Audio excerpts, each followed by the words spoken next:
Good morning, Titans. I'm Ashley Hilton. And I'm Sorna Tahizadeh. Today is Friday, March 17th, and you're watching CEN10 News. Social media plays a huge role in people's lives these days. Caroline interviewed students and staff on how social media affects them.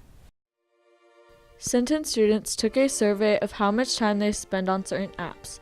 The average normal student spends about 35 minutes on Snapchat, 40 minutes on Twitter, 4 hours on YouTube, 40 minutes on Instagram, and 4 hours on Spotify and or SoundCloud throughout the day. The social media I use is Twitter and Snapchat. The social media I use is like Instagram and Snapchat. The social media that I use is Facebook for myself, and for the school I do the Student Council Twitter. I spend about 1 or 2 hours a day on social media. In a day, I'd say I spend probably 2.5 hours on social media. I'm on social media probably more than I should admit, probably about an hour and a half a day. These apps affect my life by taking up my free time that I could probably be using to do something better. I believe like it affects my time use. It's kind of like sometimes I can't get stuff done and I forget about homework. I think there's definitely pros and cons to social media. I love the aspect of being connected to people, particularly people that I don't see regularly face to face, but I think in many senses it gives us a false sense of friendship, like we think we know people that we really don't know very well.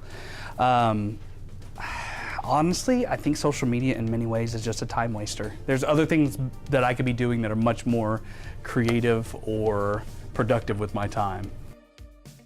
What do you normally do during your free time? Many people with extra free time scroll along on social media. But how much time do you use scrolling along on Twitter, on Instagram, or tap through Snapchat instead of actually doing your responsibilities? This has been Caroline Carrillo with CEN10 News.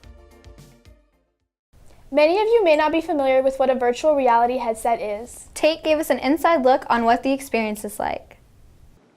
From hoverboards to iPhones, the VR headgear is a breakthrough in technology and is proof that we officially live in a full-fledged sci-fi movie. The VR headgear uses 3D technology to simulate reality. We got some people to give their reactions on a scary virtual reality game. I'm dead right now. That's not cool. No, the light's going out. I don't like this. No. Everything's dark. I'm trying. The lights went out. Oh my god. I'm telling you. Oh, the doll's on the floor. Okay, I can do this. I'm a brave person. Oh, the lights are back on. To your left. No. Oh, hi. Just, no. There's a little girl on the sofa. Just sit. No, turn. Go watch the TV. Turn around. Stop. It's not gonna stop. No, she's about to, if she turns, she'll probably see a dog like this. No. This is Tate Burgess, CEN10 News. In January, Hertz Donuts opened their only location in Texas. Rachel found out why it's so popular and how it came to be. We had no idea it was going to be like this, but we're very thankful and blessed that it did happen to us. I think the biggest thing is my time. I didn't realize I was going to be here 20 hours a day for the first month. We've been open 47 days. I took my first day off on day 44. So I've been here every day since then, yeah. It has gone down a little bit. The first couple of weeks were crazy busy. And then it's now very manageable. So now I can be out with customers and we can focus on community involvement and some of the other issues that we wanted to be able to kind of help the community out. Well, right now we're in a muscular sclerosis full-blown campaign right now. Frisco has done amazingly. They've been very generous. We've sold approximately $1,900 of the MS feet, and that will go directly to the Muscular Sclerosis Foundation. Also, anytime anyone purchases a bottle of water, 50 cents of that goes directly to muscular sclerosis on any given day. Well, depending on, we were starting out with 18,000 donuts. So we've slowed down a little bit. Now we're averaging, I would say per hour, we're doing a good 600 700. Still a lot. Still a lot of donuts. That's always been something that my husband and I have been in the back of our mind thinking. We were originally not even going to open in Frisco. We were going to open in Grapevine, in downtown Grapevine area, because we love that area, that historical society. But I'm really glad that we chose Frisco. So it could be something that we do. From Sun 10 News, this has been Rachel May. Recently, Robbie and Connor visited the SciTech Museum in order to get a greater understanding of what it's about. Students at Centennial have heard of the term STEM education. However, do we really know what STEM is and what facilities provide STEM opportunities to students? We went to the Frisco Discovery Center to see what opportunities they have to offer students looking to enter the STEM field. STEM stands for Science, Technology, Engineering, and Math. And we do a lot of programs throughout the year, either at schools or here at SciTech, where we try to bring hands-on activities to kids. We want them to explore all aspects of STEM, whether it's engineering, chemistry, mathematics, physics, all of it.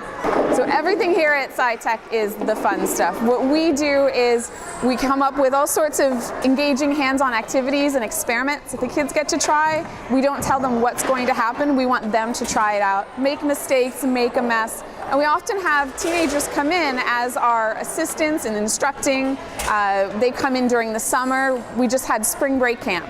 And we did a whole series of exciting experiments, and we had teenage volunteers coming in, and they were in there with the kids doing the experiments, helping them make a mess, discover new things, and quite a few of those teenage volunteers have gone on to become full-time or part-time staff. They've gone on to become our birthday party staff members on the weekends, and some of them have even decided to focus on STEM careers when they've gone off to college.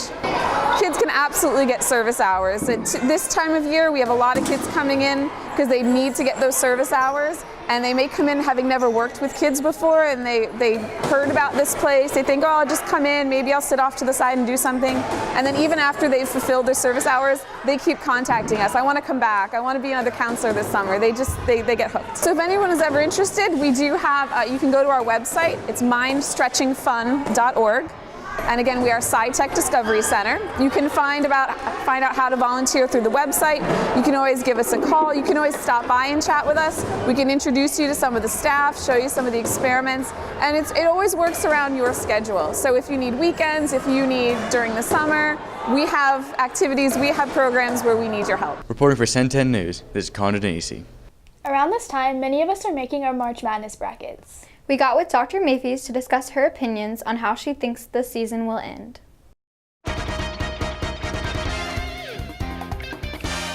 I first picked Villanova because I have no idea who MSNO is, so we're going to go ahead and pick Villanova. And then I'm going to pick Wisconsin because I'm pretty sure they're Big Ten, and I'm Big Ten, so you got to cheer them on.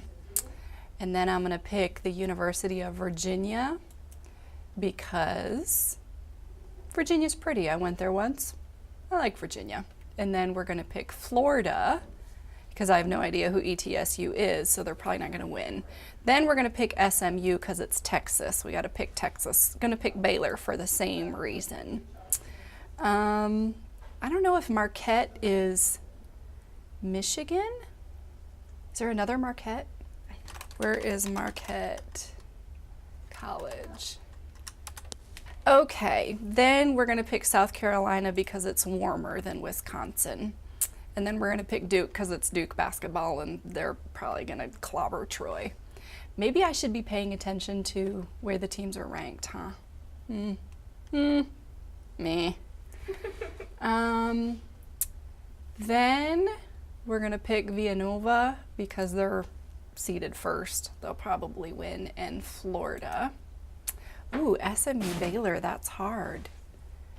Man, because they're both Texas. We're gonna go Baylor because they're seeded better, and then Duke. And then I think it'll be Villanova and Duke. Okay, this side. Kansas, definitely. Michigan State clearly is going to win the whole thing because it's Michigan State. And then we'll pick URI. And then Oregon, because I got a niece that went to Oregon. Now this one's tough. Mr. Stafford. This one's hard because I am Big Ten, but I went to Michigan State, so I can't vote for U of M. So we're going to go Oklahoma State and then Louisville. Or Louisville.